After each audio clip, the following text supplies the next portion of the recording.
Ayan, recording na tayo. So, ang topic nga natin for today is audit planning. Chapter 8 dun sa required textbook natin. Okay, bago natin puntahan yan, balikan natin yung syllabus mo.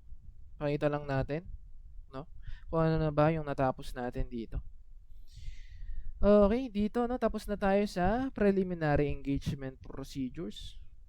Okay, ngayon nga, audit planning na.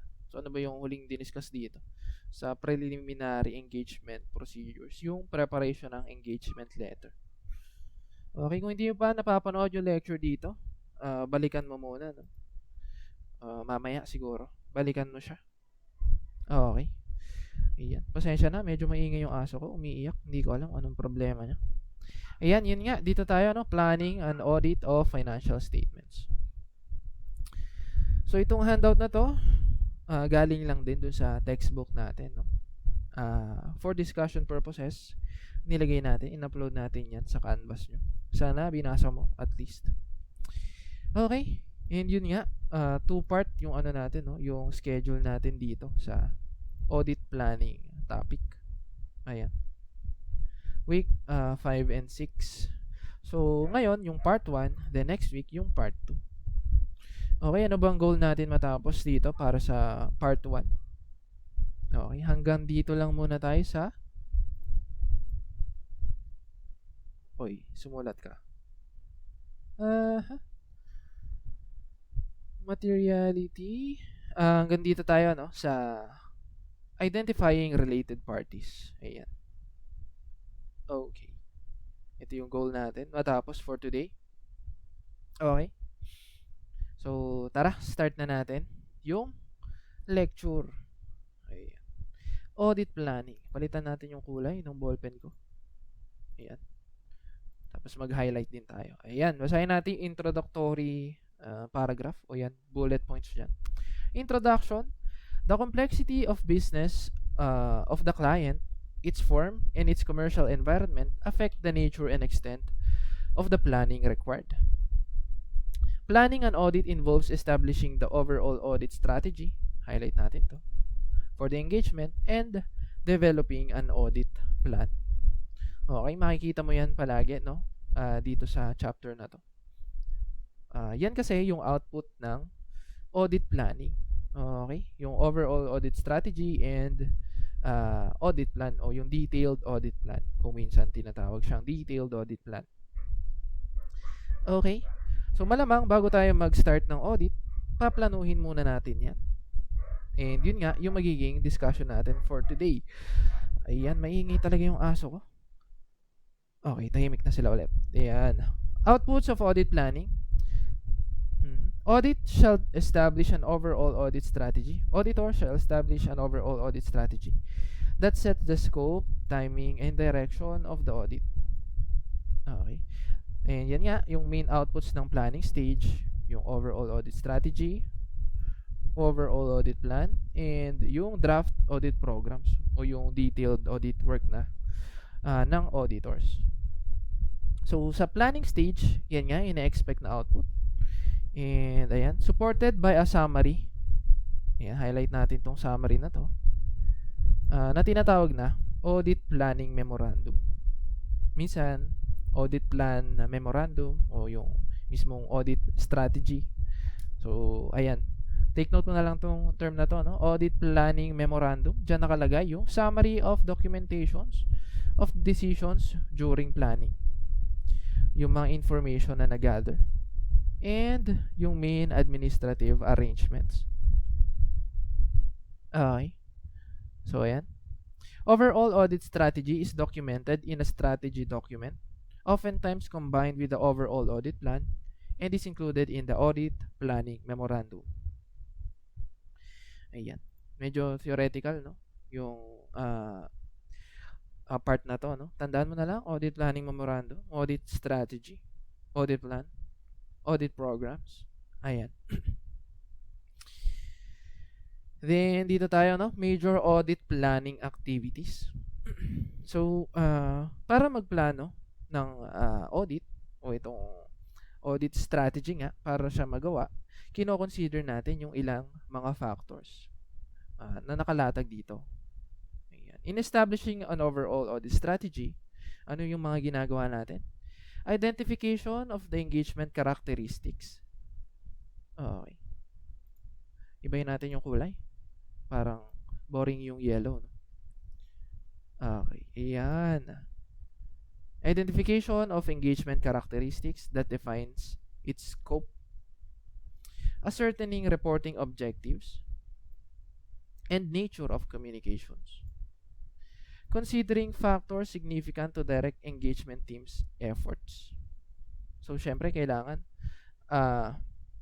yung effort ng team nakadirect kung saan dapat tayo mag-focus. Okay, kaya kino-consider rin natin yan. Considering results of preliminary engagement activities. Ano ba tong preliminary engagement activities na to?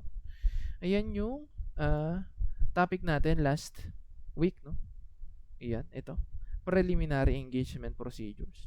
Sana nare-recall mo pa, no? Client acceptance and continuance, yung preconditions of an audit, and yan.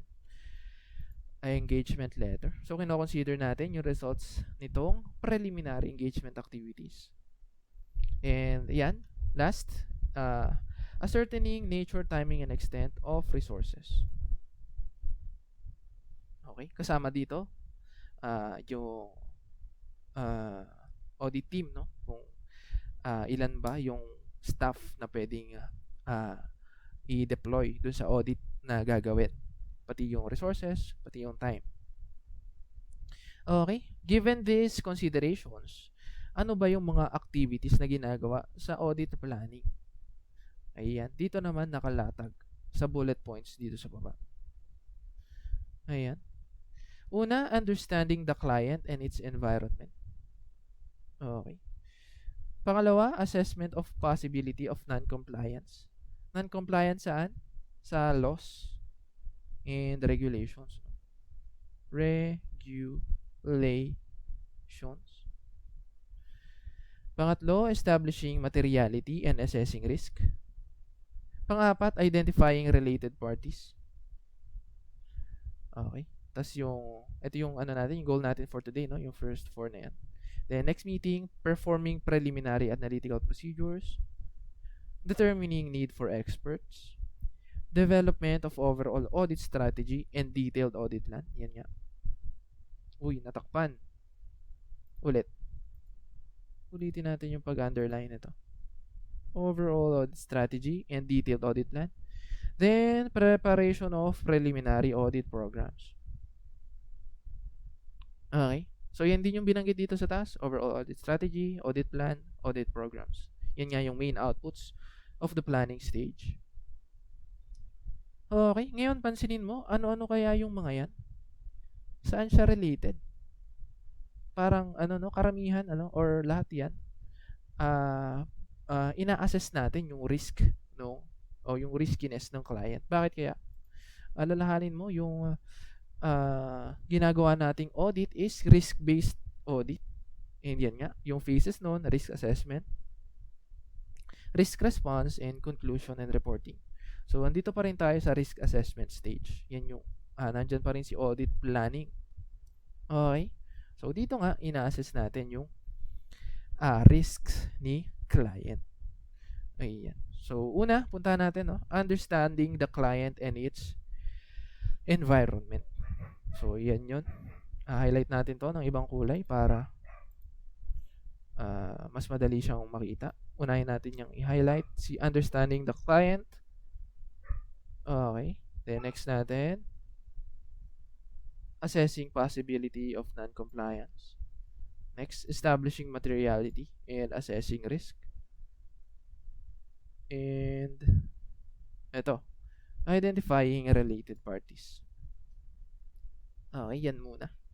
Then next meeting, tutuloy natin nga dito sa mga natitira. Okay? Ayan. So, nasa na yun? Dito tayo, understanding the client and its environment. Unahin nating basahin yung pangalawang bullet point, no? Yung objective ni auditor. Yan. Zoom in ko. Baka hindi yung pala nakikita. Ano daw ba yung objective ni auditor dito sa understanding the client and its environment? Basahin natin. The objective of the auditor is okay, gamitin natin highlighter, is to identify and assess the risk of material misstatement, whether due to fraud or error, at the financial statement and assertion levels, through understanding the entity and its environment, including the entity's internal control, thereby providing a basis for designing and implementing responses to the assessed risk of material misstatement. Tandaan mo yung definition na to, no? Ayan. So, ano daw? Ulit, ang objective ng auditor, identify and assess the risk of material misstatement. So, dito, paigsiin na lang natin, no? Risk of material misstatement. ROMM na lang. Whether due to fraud or error. Ayan pa rin, si fraud and error, no? Okay. At the financial statement and assertion levels. So, ano yung pinagkaiba ng dalawa na yan?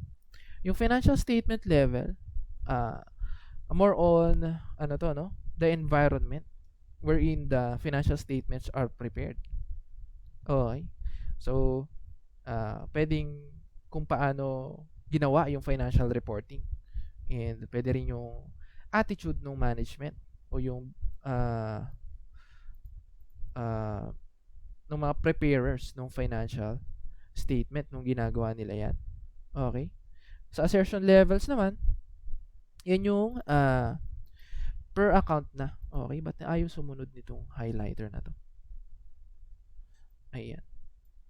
So, ito na sa assertion levels, yung contents na mismo ng financial statement. Again, yung financial statement level, more on do sa environment wherein the financial statements are prepared. Itong assertion levels naman, yung contents na ng financial statements, yung mga accounts na nasa loob nun. Okay? Then, next natin, through understanding the entity and its environment, yan nga yung title nitong section na to, including entity's internal control. Okay. So, pati yung internal control ng entity, kailangan may understanding tayo. Okay? Bakit? Mamaya, no? Pag-uusapan natin yan. Thereby providing a basis for designing and implementing responses to the assessed risk of material misstatement. Okay. Next na bullet point. Ito muna pala nang ini-skip natin. The auditor shall develop an audit plan that shall include a description of the nature, extent, and timing of the planned risk assessment procedures, planned further audit procedures at the assertion level, and other planned audit procedures. Okay. And ito, the auditor should obtain knowledge about the general economic factors and industry conditions affecting the entity's business. Next, important characteristics of the entity. Then, general level of competence of management. Okay. So, under nitong understanding the client and its environment, makikita mo dyan si risk assessment procedures. Ano ba to? Basahin natin yung definition niya. Risk assessment procedures are audit procedures. Highlight ulit natin, no? Are audit procedures performed to obtain an understanding of the entity and its environment, including its internal control, to identify and assess the risk of material misstatement. Whether due to fraud or error. Okay. Due to fraud or error at the FS level and assertion levels, or at the financial statement level and assertion levels. So, kumbaga, ito yung ginagawa natin to understand the entity and its environment. Risk assessment procedures. Okay. Paano natin ginagawa itong risk assessment procedures na to? Ayan. It includes the following. Okay. Inquiry, analytical procedures, and observation and inspection procedures. So, itong pangatlo, yan yung favorite ko nun, no? Nung nag-audit ako. Observation and inspection procedures. Pero daanan natin isa-isa, no? Paano ba ginagawa itong risk assessment procedures? Una, inquiries of management and others within the entity who may have information that is likely to assist in identifying risk of material misstatement. So binanggit natin no nung introduction chapters natin, nung introduction to audit, to assurance, na yung trabaho natin bilang auditors medyo intensive pagdating sa communication. Kasi nga, ayan, magi-inquire tayo ng mga tao within the entity. Okay. Dito pa lang no, sa risk assessment procedure pa lang. Puro inquiries na to. Halos, no? Ayan. So, ayan. Parties to whom inquiries can be directed to. Ayan. So, una, those charged with governance. So, sino ulit yung those charged with governance na to? Highlight muna natin. Those charged with governance. Ulitin natin, no? Sila yung board of directors. O yung committees ng board of directors. Okay. For example, audit committee. Okay. Committee. Ayan. Ayan. Okay.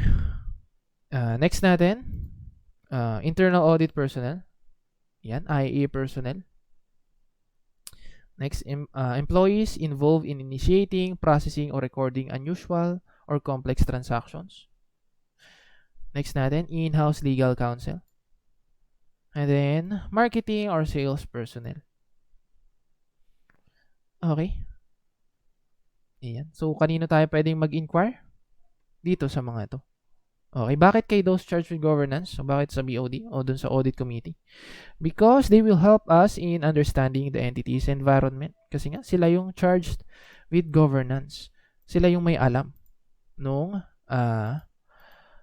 environment na mayroon sila. Okay. IA personnel naman helps in understanding the design and effectiveness of internal control. Okay, balikan mo kanina. Kailangan mo bang magkaroon ng understanding sa internal control? Yes, ayan o. Including the entity's internal control.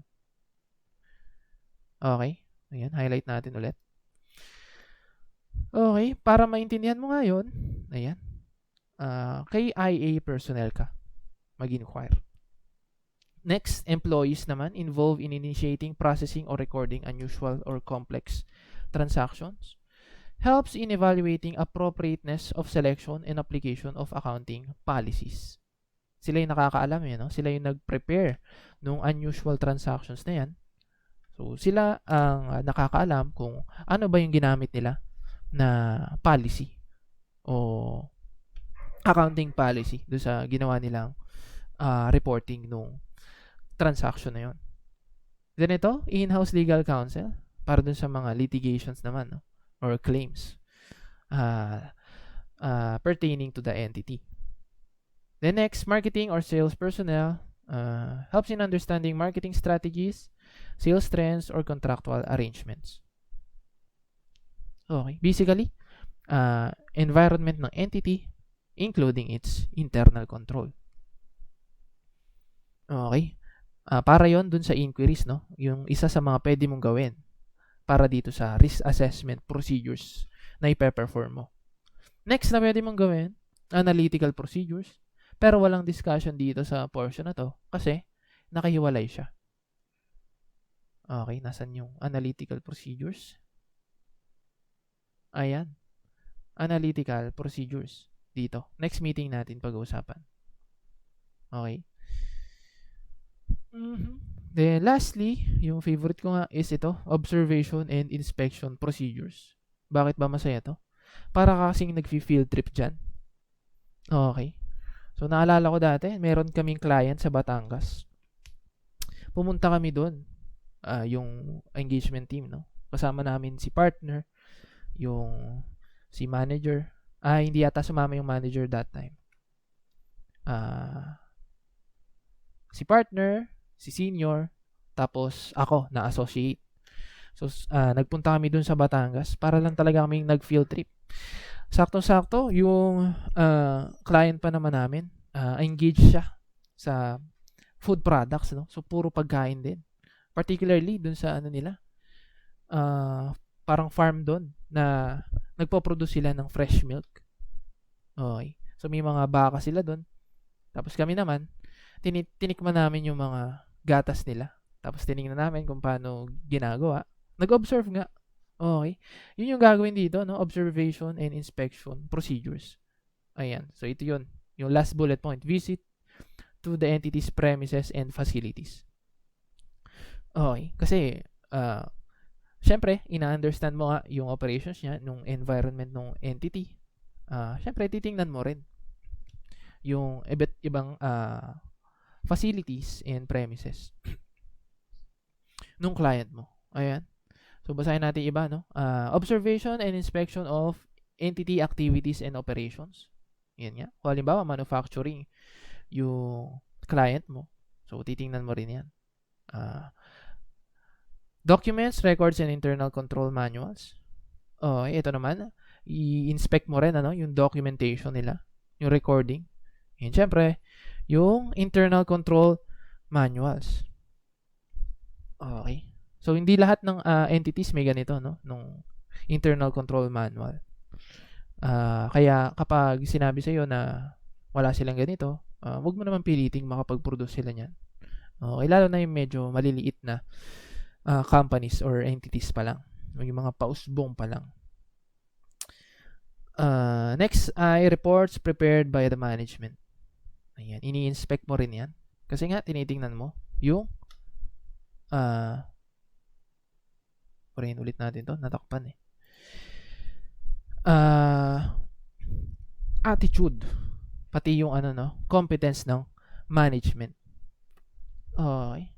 Next, pwede mong gawin dito sa observation and inspection, tracing transactions through information system. Okay. So, ito yung tinatawag na walkthrough naman, walkthrough. Okay. Ito yung hahanap,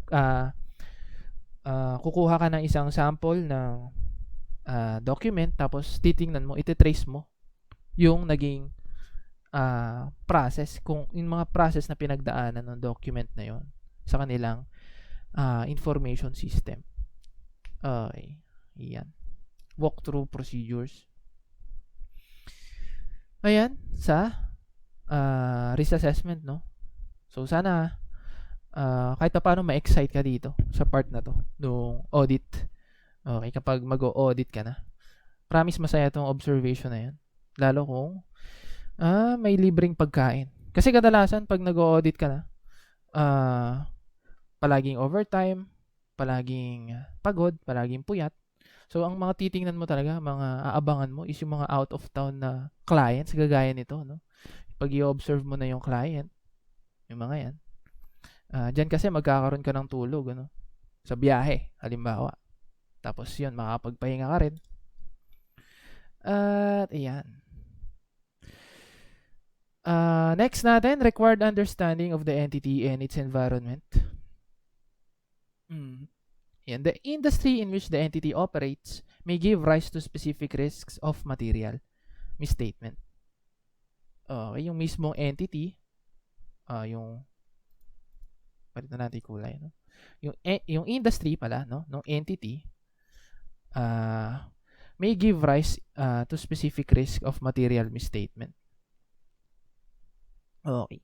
So, yung ibang entities kasi, yung nature nila, sa nature pa lang nila, exposed na agad sila sa mga risks of material misstatements.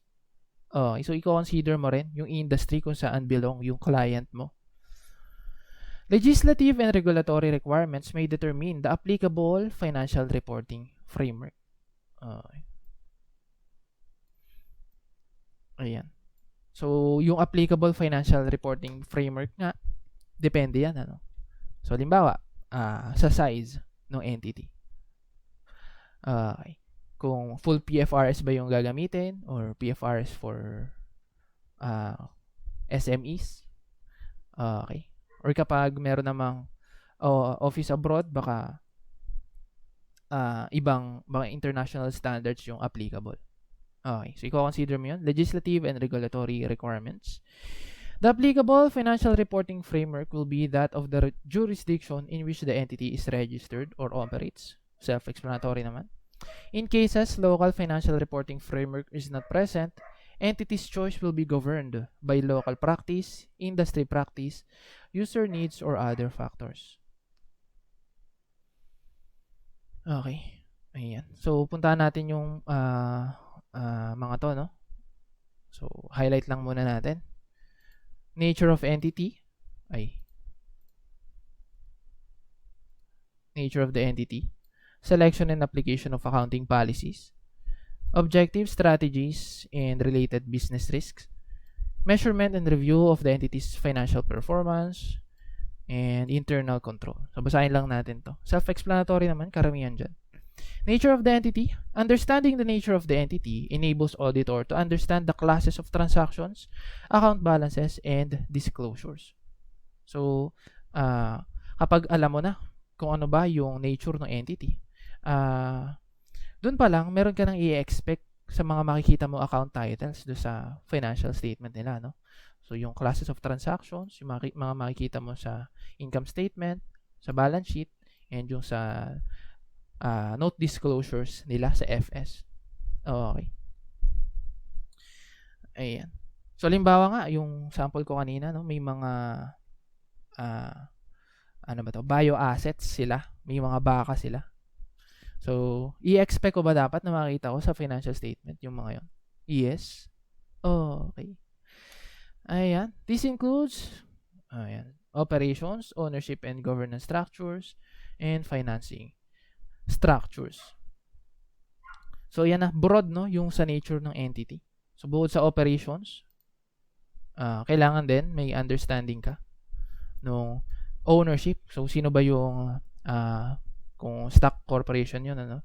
Yung mga majority stockholders.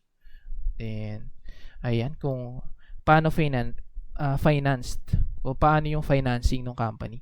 So, may mga, kung ano siya may mga utang and the likes. Okay. So, syempre, titingnan mo yun kasi sa FS, ano, kung nagre-reflect ba. Okay. Then, yung mga files na pwede mong hingin kay client para dito, sa actual practice mo na lang malalaman or may encounter, no? Okay. Ayan. Then, yan. Selection and application of accounting policies. Auditor should consider whether they are appropriate for its business and consistent with the applicable financial reporting framework and accounting policies. This encompasses methods used to account for significant and unusual transactions, effect of significant accounting policies in controversial or emerging areas, and pati yung changes in accounting policies. Okay, ano ba yung mga pwede natin i-take note dito? Significant and unusual transactions. I think binanggit naman dito, no? Na-include ko ba sa handout yun? Significant and ito, non-routine transactions. Mamaya na lang, no? Tingnan natin dyan. Okay.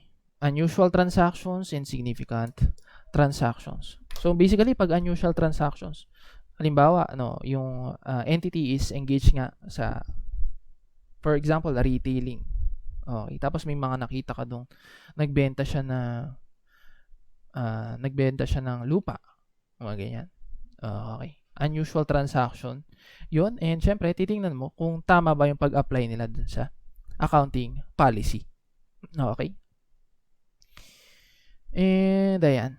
Next natin, objectives, strategies, and related business risks. Strategies, ayan, defined, are operational approaches by which management intends to achieve its objectives. Self-explanatory naman, no?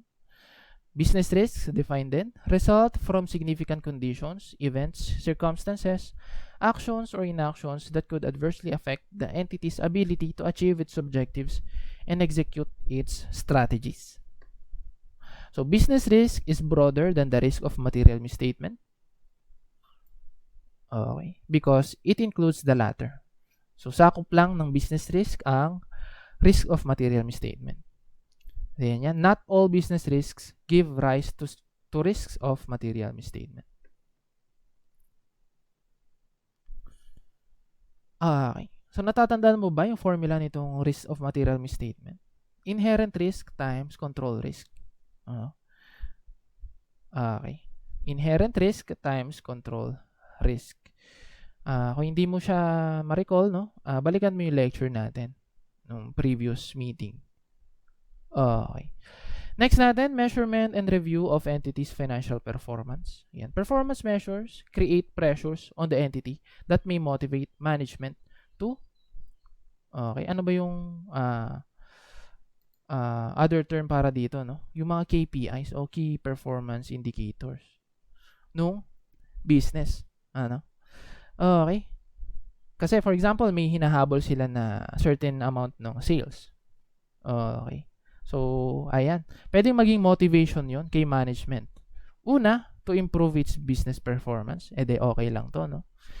Pero, pwede rin siyang ma-motivate to misstate the financial statements para ipakita na na-meet yung kung ano mang required nila na amount ng sales. Kung halimbawa nga, yun yung key performance indicator nila.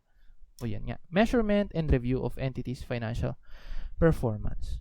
Pwede nga kasing ma-motivate yung management to misstate the financial statements just to appear na na-meet nila yung kailangang performance. Okay. Ayan. Kasi minsan yun, nagbe-base yung companies para sa bonuses ng management whether or not na-meet ba yung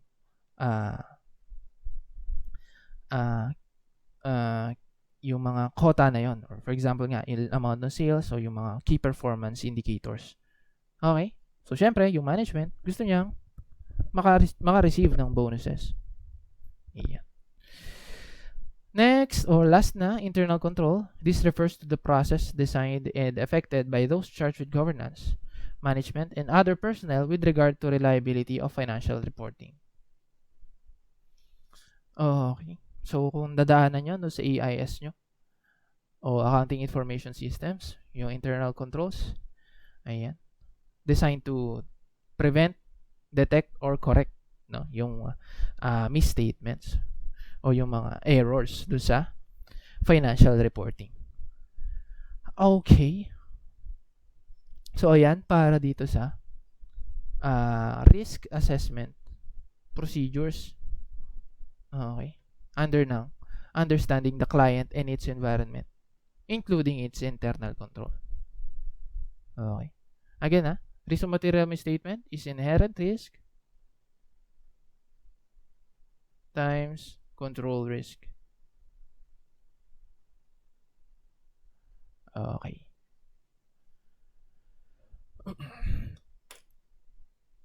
Ayan. So, baka may question pala kayo, guys. Unmute lang.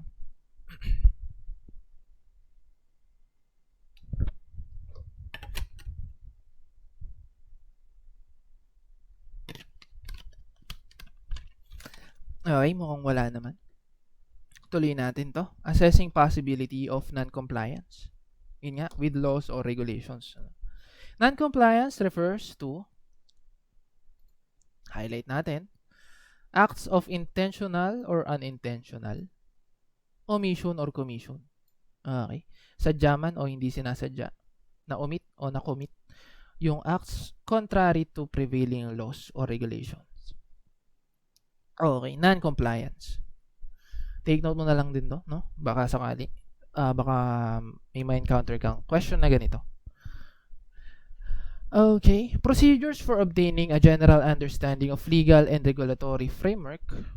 Ayan, naka-enumerate dito sa baba. Okay. Una, use of existing understanding no, ng entities environment. Okay. Next, inquire of management concerning entities' policies on compliance. Inquiry ulit, no? Kanino? Kay management. Next, inquire of management as to laws or regulations that may affect on entities, may have effect on entity operations. Then, next, discuss with management the policies for litigation claims. And last, discuss legal and regulatory frameworks to other auditors, ano? For example, yung mga nasa ibang bansa. Kung halimbawa man, meron tayong related party or pwedeng subsidiary dun sa other countries. Kasi syempre, ibang laws and regulations yung applicable dun. Okay, pansinin mo dito, kanino nag-i-inquire about dun sa sa laws or regulations. Kay management pa rin, ano? Underline natin. Management. Okay, management. Okay. Pero binanggit dito kanina sa taas na pwede rin naman tayo mag-inquire dun sa legal counsel. Okay. Nasaan yun? Inquiry. Nasaan yung inquiry? Ayun, yung in-house legal counsel. Okay, bakit kaya lagi pa rin kay management? Okay, kasi yan talaga, no? Dapat kay management mo hinihingi yung mga ganitong information. So, other choice mo lang si legal counsel. Okay, pag may na-encounter kang questions kung kanino dapat nag-i-inquire about sa ganitong matters, ayan, obvious naman yung sagot, management. Baka kasi malito ka, lagay mo legal counsel. Okay. Ayan. Siyempre nga, understanding the entity and its environment. Una lagi sa listahan si management. Okay, nasan ulit yun?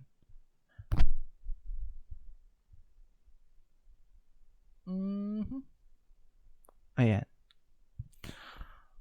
Those charged with governance o yung management nga.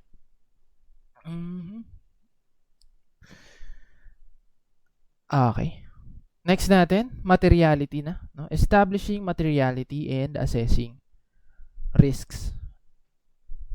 Okay. The preliminary judgment or estimate about materiality represents the maximum amount by which a set of financial statements could be misstated and still not cause the auditor to believe that the decisions of users would be affected. Okay. So ito yung parang threshold na sineset up natin. Preliminary judgment or estimate about materiality represents maximum amount, okay, by which a set of financial statements could be misstated and still not cause the auditor to believe that the decisions of users would be affected. Okay. So, yan. It is common to document at least a range in actual price. Ayan. Paano ba in-establish ang materiality? So, tingnan mo dito yung mga common practices. Ano? Materiality criteria often used. Una, percentage effect on net income before taxes. So, for example, meron kang amount ng 500,000, for example, for your net income before taxes. Then, multiply mo yun sa certain percentage to get your materiality. Okay. So, ayan, percentage effect on net income, pwede rin sa revenues, pwede rin sa total assets. So, ito yung mga common, no? Pero, depende yan sa nature ng entity. Okay. For example nga, more on profit generating yung company, no? So, mas applicable sa kanya is itong net income before taxes. Paano naman kapag holding company siya? Yung wala siya masyadong revenues, no? For example, ang marami sa kanya ay assets. So, yan. Pwede natin gamitin yung total assets. Ang gagamitin mo dito is your professional judgment. Okay? Sa pag-set up ng materiality. Ayan. Ayan. Pwede natin basahin to, no? Most common nga daw dito is net income before taxes. Combined errors of less than 5% of net income is normally immaterial. And combined errors of more than 10% of net income is normally material. Pero yun nga, depende yan, no? Professional judgment yung ginagamit natin dito para ma-determine kung ano ba ang material, ano ba ang hindi material. Okay. The resulting materiality amount in pesos is known as planning materiality. Tandaan mo to, no? Planning materiality. Pag minultiply mo, for example, ang ginamit mo dito na basis is itong total assets. Pag minultiply mo yan doon sa certain percentage na na-identify mo as appropriate using your professional judgment, ang nakuha mong amount is tinatawag na planning materiality. Okay. Then, yan. There is an inverse relationship between materiality and evidence. This means more evidence will be required for a low peso amount of materiality than for a high peso amount. Okay, kasi nga, kapag mas mababa yung materiality level mo, mas marami kang accounts na magre-reach dun sa materiality threshold na yon. Wherein, lahat ng pumasok na yon, kailangan mo mag-gather ng evidence para sa kanila. Okay, kaya yan, inverse yung relationship ng materiality and evidence. Take note mo na lang dito. Okay, so yung planning materiality na yan, sa kabuuan yan ng financial statements, no? Financial statement as a whole. Okay, may tinatawag tayong performance materiality na sulat natin dito, no? Performance materiality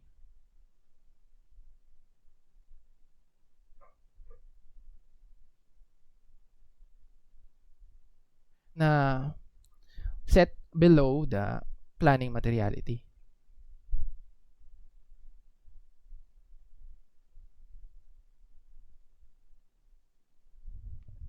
Okay. So, yung reason dito, bakit meron pa tayong performance materiality? Okay. Kasi, binibigyan natin ng allowance, no? Yung mga uncorrected misstatements and yung mga potential na undetected misstatements na kahit nga yung mga yon hindi natin ma-correct o hindi natin ma-detect, masasabi natin yung financial statements are still prepared in all material respects in accordance with the applicable framework. Okay?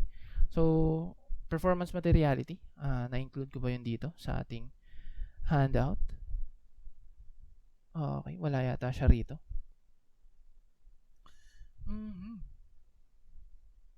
Yan, hindi ko pala siya na-include dito sa handout nyo. Pero yan. Siguro, mag-prepare na lang ulit ako dito ng handout or i-edit ko yung handout na to sa canvas nyo. Okay. Para lang mas clear yung definition or yung discussion natin dito sa performance materiality and sa planning materiality. For now, punta natin tong tolerable misstatement. Okay? May utang ako sa inyo, no? Ayan. Yan. Tolerable misstatements is the amount of planning materiality that is allocated to an account, balance, or class of transactions. Okay. Highlight natin to. Tolerable misstatement. Okay, so from the name itself, tolerable meaning pwede nating palampasin yung mga ganitong misstatement, no? So for example, meron kang planning materiality na 500,000 nga. Okay, then yung 500,000 na yon is based on your total assets. Okay, then yung total assets mo na yon, pwede tayo mag-set up ng tolerable misstatements for each asset under that, so yung mga bumubuo dun sa assets na yon. So yung gagamitin mo namang basis ulit doon is your professional judgment. So let's say 2,500 for cash, 10,000 for PPE.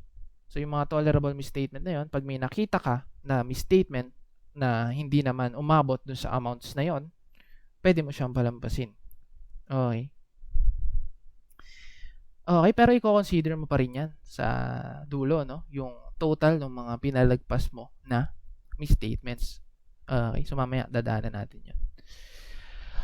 Okay, effect of materiality on audit procedures. Amount of tolerable misstatements affect the extent of audit procedures performed for the said account or class of transaction. The lower the tolerable misstatement, the more extensive the required audit procedures. Then, the concept of materiality recognizes the auditors work with constraints of time and cost. Thus, auditor must permit a reasonable allowance for error in the financial statement accounts. Okay, so nabanggit na natin to kanina, no? Effect of materiality on audit procedures. Okay, mas mababa yung materiality, mas intensive. The lower the tolerable misstatement, the more extensive yung audit procedures.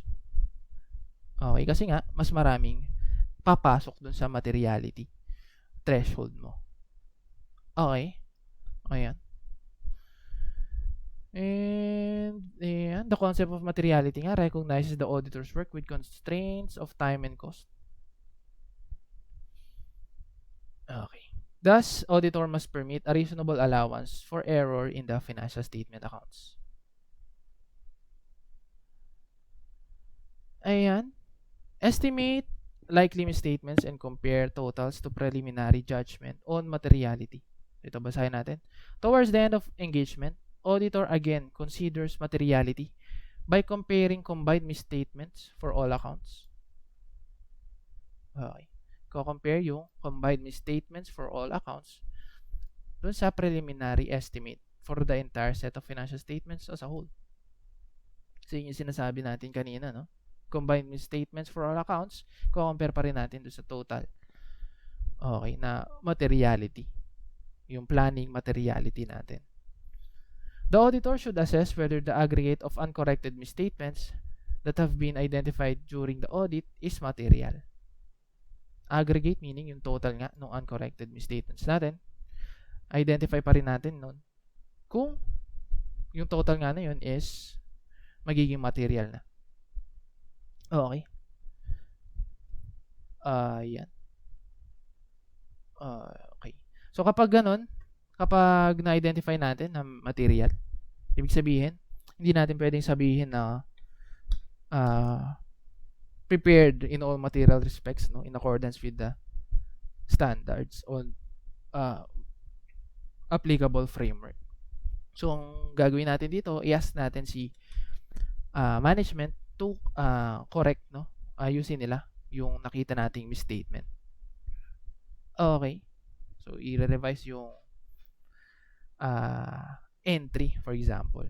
Ganun. Para lang hindi tayo lumagpas dun sa planning materiality natin, no? Yung mga misstatements na na-identify natin.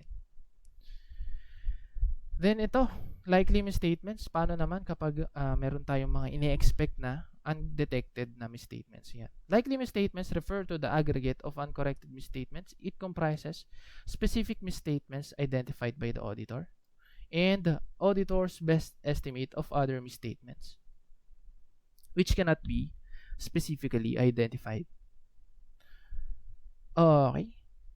Best estimate. Okay, gagamit ka ulit ng professional judgment dito. Ayan. If the aggregate of the uncorrected misstatements approaches the performance materiality, so yun nga, binanggit yung performance materiality dito, kaya lang hindi natin na-include sa handout mo. The auditor would consider whether it is unlikely that undetected misstatements, when taken with aggregate uncorrected misstatements, could exceed materiality level. Ayan. So, ito explain natin ulit next meeting, no? Prepare tayo ng handout or revise natin to. Pwede rin siguro magbigay ng example. Okay. Ayan. Para mas malinaw. Ayan. Yun nga. If the aggregate of the uncorrected misstatement approaches the performance materiality level, the auditor would consider whether it is unlikely that undetected misstatements, when taken with aggregated uncorrected misstatements, could exceed materiality level. So, pwede rin tayo mag-drawing doon next meeting para mas magets mo siya. Ngayon, hindi ako ready for the drawing. Sige. Next meeting na lang natin to. No? Utang ko sa inyo para mas malinaw. Then, ayan, assessing risk of material misstatement. Auditor is required to perform the following. Identify risks by understanding the entity and its environment. Okay. Relate the identify risks to what can go wrong at the assertion level. Then consider whether risks are of a magnitude that could result in a material misstatement.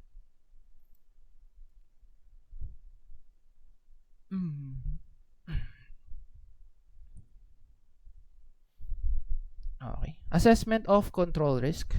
Ayan. During audit planning, the auditor obtains an overall feel of the situation by determining the major areas where the audit work will place reliance on internal controls. This means identification of major transaction cycles and the controls put in place to reduce the risk of material misstatements. The more reliable internal controls are, the lesser the substantive test procedures to apply in auditing year-end account balances. So bakit ba apektado yung magiging substantive testing natin ng internal controls? Okay, kasi nga, ano ba ang trabaho ng internal controls? They prevent, detect, or correct the misstatements. Okay, dun sa ating reporting. Okay, ngayon, kung yung internal controls are existing and implemented effectively, malamang yung misstatements na magiging present dun sa financial statements would be lesser. So kung ganun, yung substantive test procedures na gagawin natin, which would be discussed in the future pa, magiging mas konti na rin. Ano? Okay. So, kakampi natin yung internal controls bilang auditors. So, kukunti yung ano natin. Mas magiging madali yung audit kapag effective yung internal control. Okay, dito nirelate lang, no? Understanding the entity and its environment is related to assessing inherent risk. Okay. Highlight natin ulit. Entity and environment. Iba natin kulay. Related siya sa inherent risk. And understanding the internal control structure, malamang in assessing control risk naman siya. Related. Okay. Ayan. Then, yun yung dalawa na to, no? Inherent risk times control risk. Yan yung bubuo dun sa risk of material misstatement. Okay. Ito naman. Significant risks. Determination involves use of professional judgment. Hence, auditor should consider the following. If risk is a risk of fraud, if the risk is related to recent significant economic, accounting, or other developments, if risk involves significant transactions with related parties, if risk involves significant transactions outside the normal course of business. So, ano ba yung tinatawag na mga significant risk na yan? So, ito yung mga risks na nagde-demand for more attention, no, from the auditors. Okay, significant risk is defined as a risk that requires special auditor consideration. Okay, take note mo yun, no? Hindi ko rin na-include dito yung definition ng significant risk. Significant risk is defined as a risk that requires special auditor consideration. Okay. So, yung mga yun nga, in-enumerate dito, no? If risk is a risk of fraud, syempre, kailangan ng mas detailed na ano dito, no? Na procedure. Then, if the risk is related to recent significant economic, accounting, or other developments, ganun din, no? If the risk involves significant transactions with related parties, okay, bakit? Kasi pagka may related party transactions, may mga disclosures na required sa financial statement. Okay. And, syempre, minsan yung transactions between related parties, hindi siya basta-basta observable. Kasi hindi siya kagaya ng mga transaction with third parties. Minsan kasi, may related party transactions na pala, pero walang documentation. Lalo na, halimbawa, walang consideration na given. Yung mga ganun klase ng scenario. Okay. Then, ito, involves significant transactions outside the normal course of business. Okay, next natin, complexity of transactions. Then, the degree of subjectivity in measurement of financial information. Then dito may mga definitions pa, no? Non-routine transactions are those unusual in size or nature which occur infrequently. Non-routine.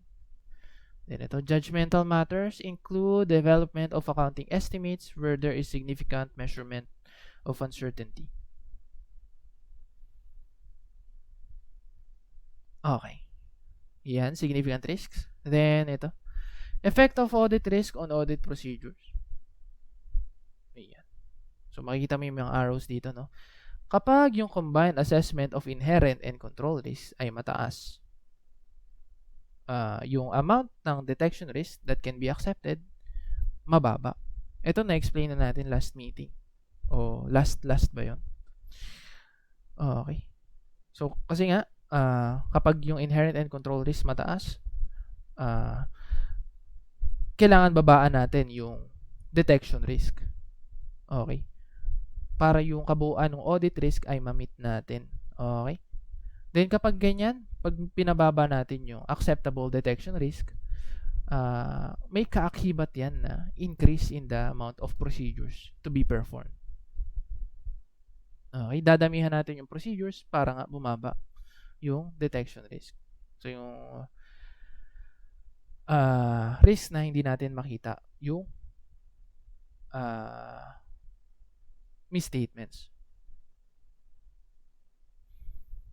Ayan. So, yun nga, no? Ito yung function kasi ng audit risk. Audit risk.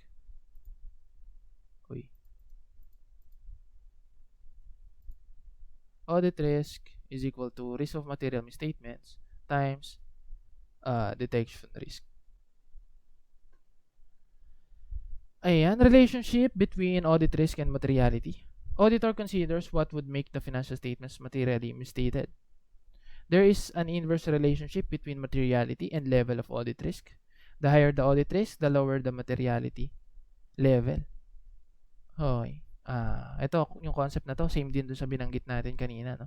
Pag pinababa natin yung materiality level, mas madaming procedures yung gagawin natin. Ano? And kapartner nga nun, kaya mas madaming yung procedures na gagawin natin is dahil mas mataas yung audit risk. Okay. Relate naman yan. Siguro malilito ka kapag unang basa mo o first time mo siya marinig. Pero kung nag-advance reading ka rito or basa ka na, yun nga, magigets mo siya. Then ito, materiality and audit risk in evaluating evidence. Auditor's assessment of materiality and audit risk may be different at the time of initially planning the engagement from at the time of evaluating results of procedures. Okay. Pwedeng magkaroon ng changes, no? As you proceed with your audit. Yung assessment of materiality and audit risk, different from the time of planning and at the time of evaluation na nung results. Yan, pwedeng magkaroon ng changes dun sa materiality.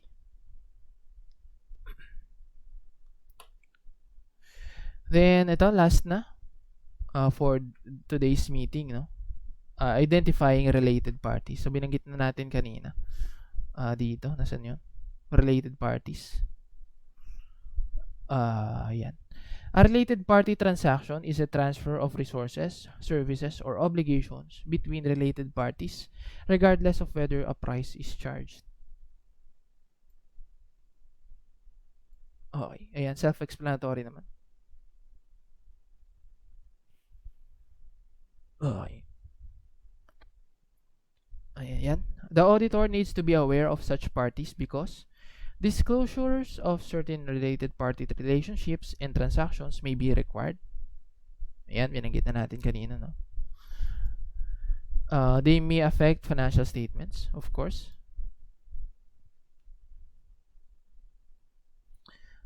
Source of audit evidences affects auditor assessment of reliability. Yan. A greater degree of reliance may be placed on audit evidence obtained from unrelated third parties. Okay. Sana naalala mo, no, yung generalizations natin about the reliability of audit evidence. Okay. Pinag-usapan na natin to noong first meeting ba? Or second meeting? Then, they may be motivated by other than ordinary business considerations. Okay. So, pwedeng may gustong itago, no, yung related parties, no, pinagpapasapasahan nila yung, for example, yung recording na, ano ba, loans, pwede ba yun? Or PPE, ayan. So, baka may motivation other than ordinary business considerations. Related parties may be identified by, ayan na naman, inquiries of management and predecessor auditors, reviews of stockholder listing, and material investment transactions. Okay, sa experience ko, tinitingnan namin yung GIS, no? Pero yun nga, sa ano mo na lang yun, may encounter in actual practice sa related party. Okay, sa pag-identify ng related party relationships. Okay, pwede rin dito, no, sa material investment transactions. Ayan. Okay. So hanggang dito lang muna tayo, guys, for audit planning na topic. Baka may question ka.